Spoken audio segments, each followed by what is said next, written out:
Bonjour et bienvenue. Aujourd'hui, vous allez plonger en Californie durant l'année 1975. Qu'ont pu devenir les survivants nazis de la Seconde Guerre mondiale?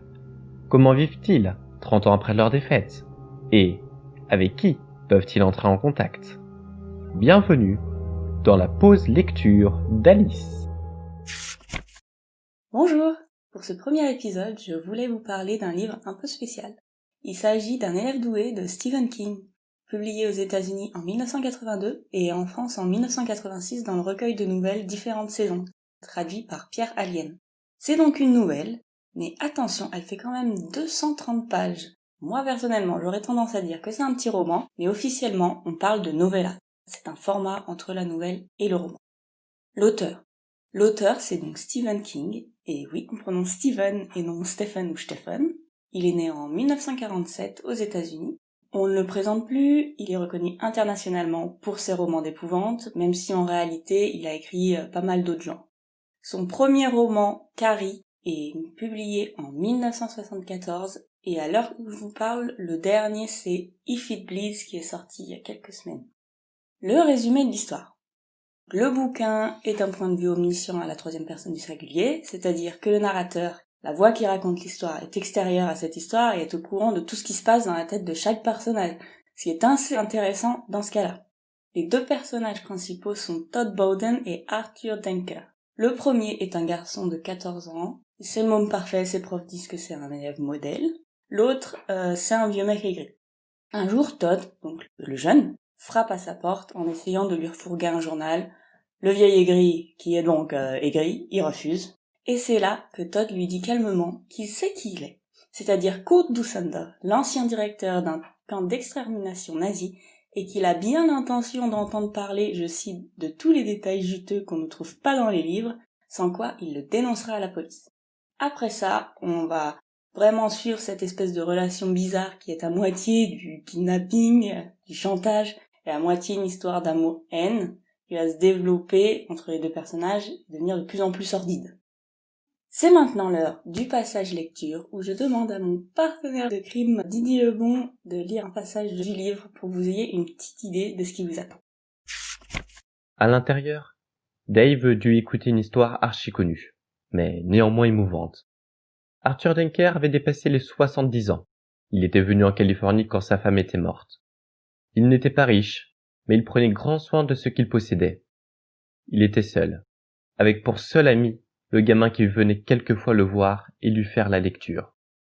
En Allemagne, il avait eu un très beau Saint-Bernard. Ici, à Santo Donato, il y avait une cour de bonne taille derrière sa maison, avec un grillage autour. Et il avait lu dans le journal. Serait-il possible qu'il puisse? Eh bien, nous n'avons aucun Saint-Bernard, dit Klingerman. Ils partent très vite, parce qu'ils conviennent tellement bien aux enfants. Oh, je comprends. Je ne voulais pas dire.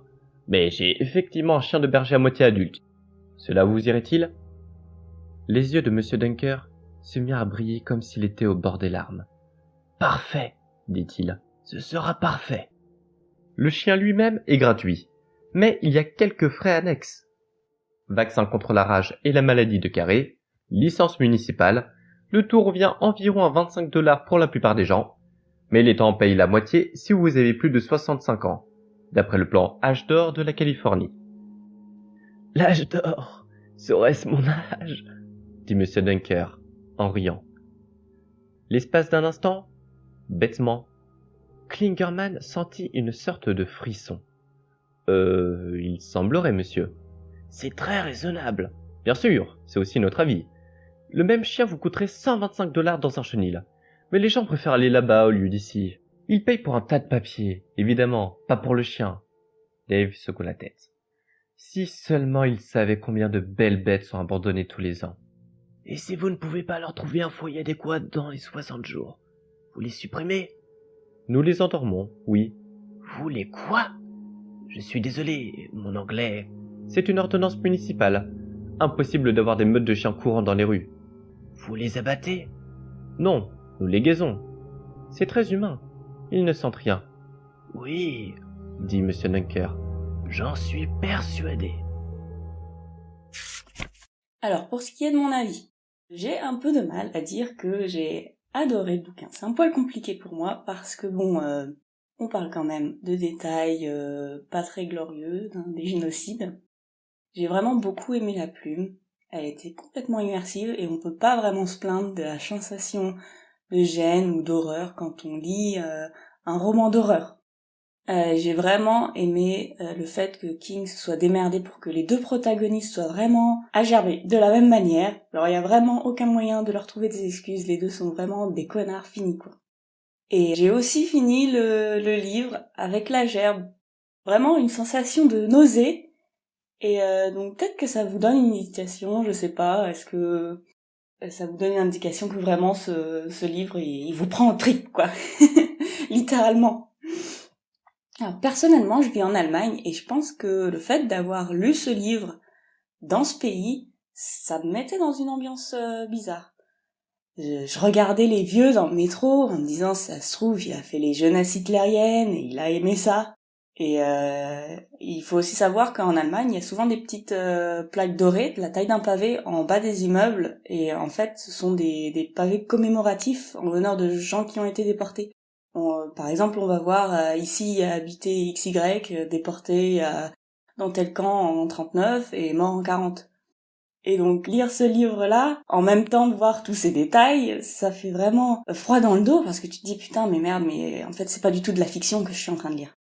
C'est vraiment marquant dans ce livre parce que tout ce qui est relaté est vrai. En tout cas, c'est des détails qu'on a appris en cours, des juifs exterminés, les douches, etc. Mais évidemment, en cours, on nous donnait pas spécialement de détails.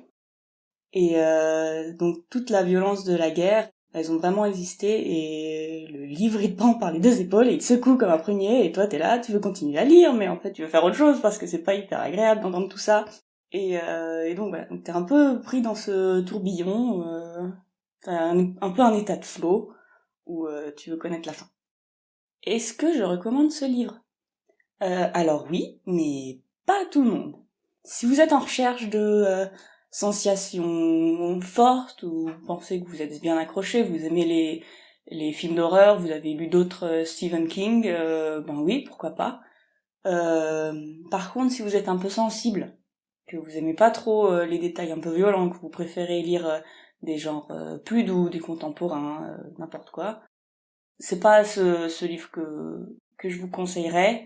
Et je vous propose de parler d'un livre plus pour vous dans le prochain épisode.